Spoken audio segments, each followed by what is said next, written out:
There, Dr. Josya here, and today I have my track jacket on because we are going to work out. All right.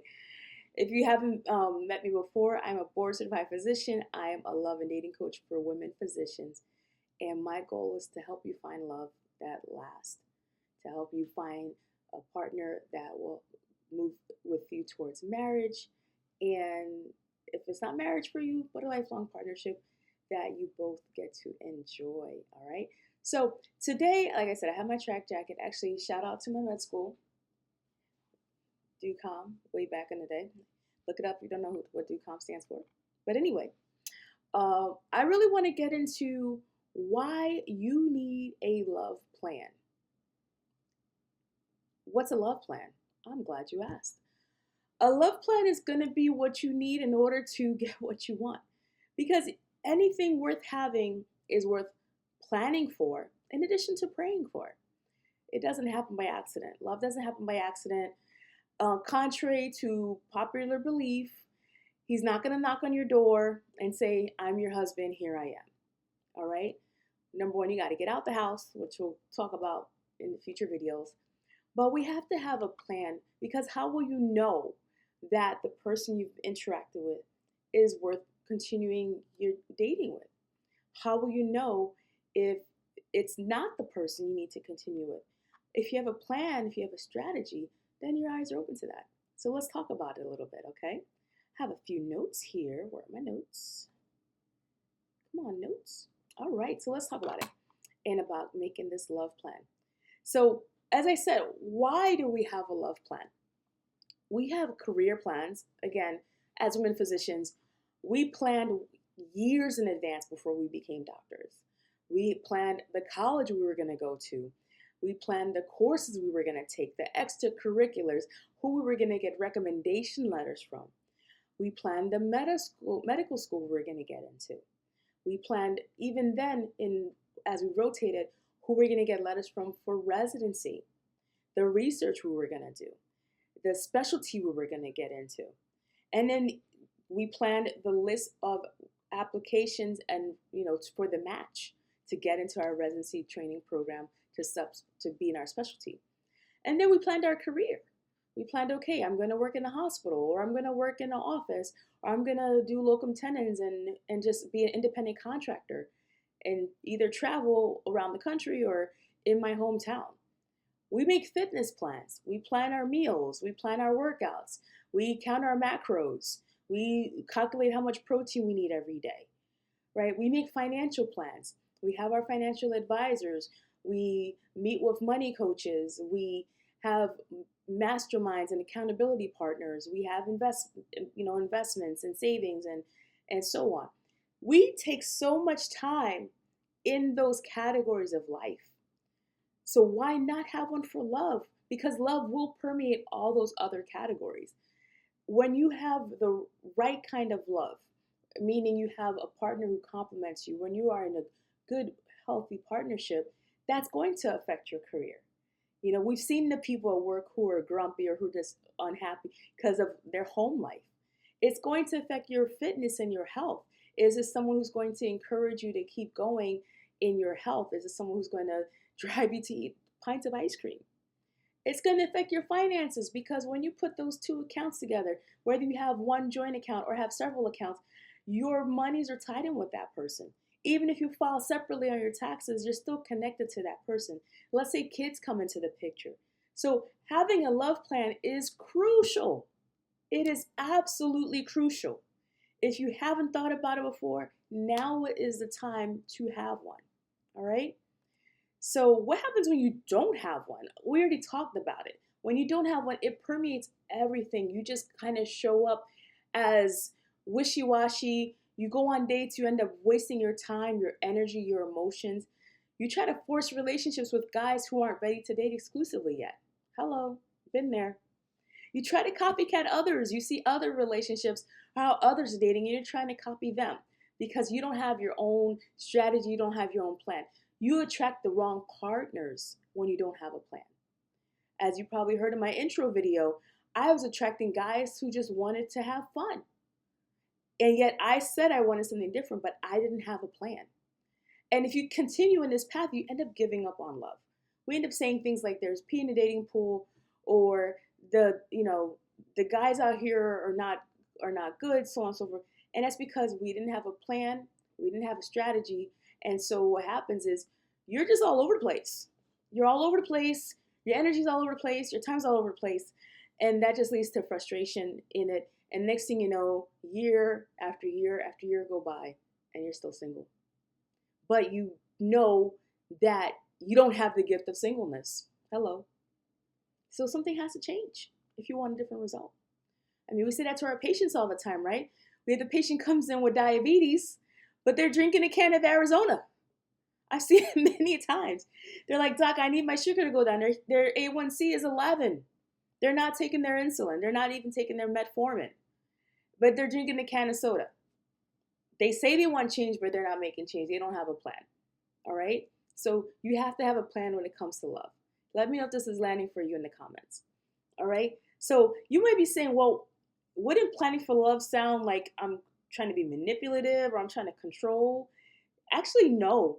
It's actually quite the opposite, because when you plan and you have a goal in mind, then you can surrender to God. You can surrender to the universe, to whatever comes your way. But you have your eyes, your physical and spiritual eyes open to now filter what's coming towards you, because you had a plan already put in place. And I know some people have asked me, is having a plan like being desperate? Actually, being desperate is not having a plan. Hello. When you don't have a plan and you just accept any willy-nilly coming your way, any kind of Derek and Charles and Ricky or Reggie or whoever, that's desperation. When you don't have a plan, when you don't have any view in mind, you're going to take whatever comes your way. And that's a recipe for disaster. All right. So let's kind of, like I said, hit me up in the comments. Let me know what's landing, what's not landing for you. All right. So we already talked about planning for love is important because it permeates those other areas of life. It also shows that you're worthy of thought, that you are a priority. It is an act of self-care when you make a love plan. It's an act of self-love. It's exciting. It's life-affirming. How cool it is to sit and actually make a plan for love. And not just make a plan for love, but make it for this year. Make it for 2025 or whatever year you happen to watch this video. Make a plan for that year. And it also becomes a self-fulfilling prophecy, because where intention goes, attention grows. So same way you have a plan, okay, I'm going to go buy a red car. Next thing you know, you're seeing red cars everywhere on the highway, because that was your intention, and now your attention is towards that. So the same way when it comes to love, it's going to be a whole different experience for you. It's going to be rich and unlike anything you experienced before, because now you have a plan about it. All right? So when you have a love plan, you get to embrace your femininity. You show differently when you go to dates. You attract more suitable partners. Dating is easier and it's much more fulfilling. All right? Like I said, I have my notes here, so just bear with me here. Come on, notes. All right, so let's get into some homework, and I want you to hit me up in the comments.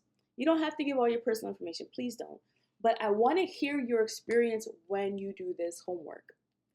When you create, and here's what I want you to do. It's going to be 5 different things you're going to do to create your love plan. Are you ready? Pause the video, grab a pen and paper if you need to, so you can write these down. First thing is, we want to start with the end. Where do you see yourself in December of this year? So I'm narrowing down to a love plan for this year, because I want you to find love this year. Not next year, not in 5 years, because truth be told, if you are watching this channel, you know that life is precious. You know you're not getting any younger, and we want to make the most of every wonderful moment we have on this earth. All right? So this year, we're going to start with the end. Where do you see yourself in December? I want you to close your eyes and visualize it. I want you to pray about it if you're a praying person. Again, I'm not particular to denomination or religious preference, but there is something to be said about visualizing. Elite athletes do this before every game. They picture themselves making that basket. If you know, we're right now we're in the season of the NBA playoffs. They picture making that basket. They picture the dribble. They have their drills they do before their games.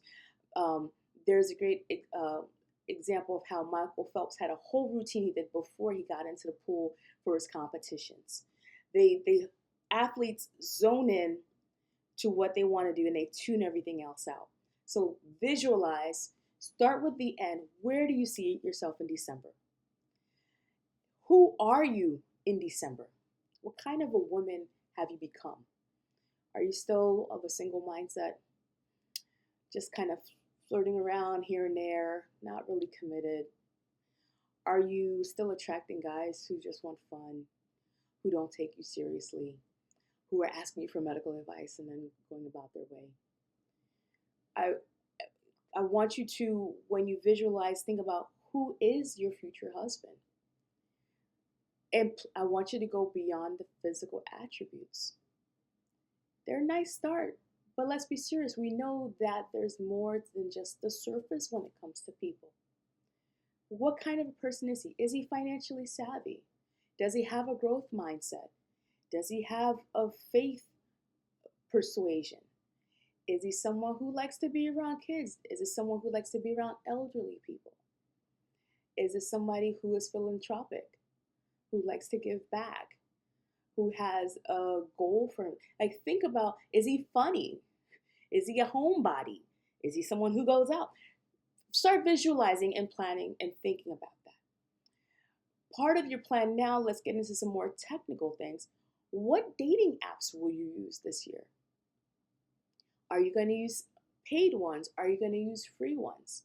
I'll get into more details and nitty-gritty about dating apps in some future videos. But I recommend for now at least one paid app and one free app at the very least. And then the last thing I want you to think about is, are there areas of your life that will be better if you improve your love life? Okay. I'm sorry. What I meant to say is, are there areas of your life that if you improve those areas, they will then improve your love life? So for example, with back to fitness, do you need to work out? Do you need more stamina? Do you find you're sluggish by 2 o'clock in the afternoon? Do you find that you might need to improve your cholesterol, right? Do you find that maybe you need to work on your patience?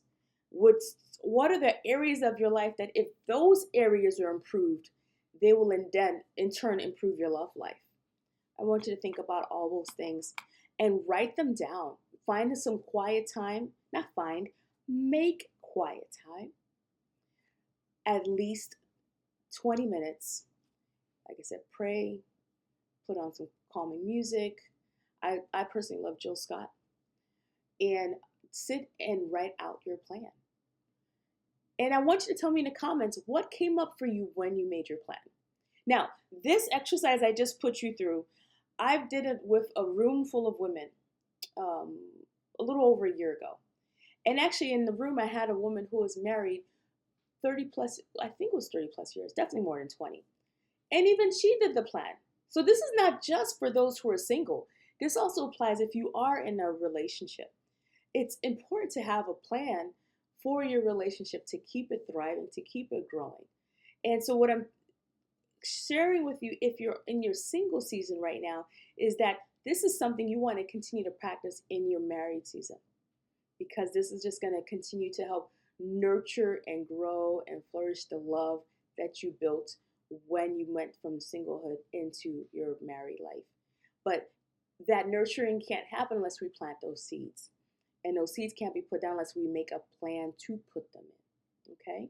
So I hope that helps you, and I look forward to seeing you in the next video. Until next time.